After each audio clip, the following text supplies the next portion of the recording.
নমস্কাৰ বন্ধুসকল, মই প্ৰণৱ জ্যোতি বৰুৱাই আপোনালোক সকলোকে স্বাগতম জনাইছোঁ মোৰ ইউটিউব চেনেল প্ৰণৱ জ্যোতিলৈ। আজি আমি কিতাপ পঢ়িম, কিন্তু ক'ত কেনেকৈ পঢ়িম বলক আজি ভিডিঅ'টো আৰম্ভ কৰোঁ। আহি পাই গ'লে এখন কিতাপৰ দোকানত আহক, আপোনালোকক লৈ যাওঁ এখন কিতাপৰ দোকানৰ মাজলৈ। এইখন আছে মোৰ হাতত কিতাপ মহৎ লোকৰ বাণী। ৱাও, বঢ়িয়া কিতাপ হয় এখন, পঢ়ি চাওঁ মহৎ লোকৰ বাণী। মই মহৎ লোকৰ বাণী এটা লৈ দিব পাৰোঁ।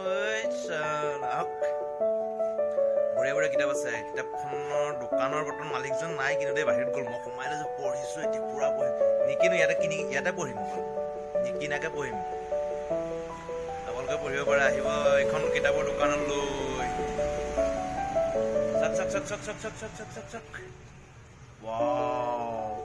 মই আহি পাই গ'লো এখন কিতাপৰ দোকানত। SP বাৰাৰ বুক হাউচ, লখিমপুৰ জিলাৰ পথালি পাহাৰত আছে এখন। আহক আমি কিতাপ পঢ়োঁ। কিতাপ নিকিনাকৈ পঢ়িম। আজি কেনেকৈ পঢ়িম আপোনালোককো পঢ়ুৱাম, মই পঢ়িম, বিন্দাছ পঢ়িম। বলক চাওক, ইমান ধুনীয়া ধুনীয়া কিতাপ আছে দোকানখনত।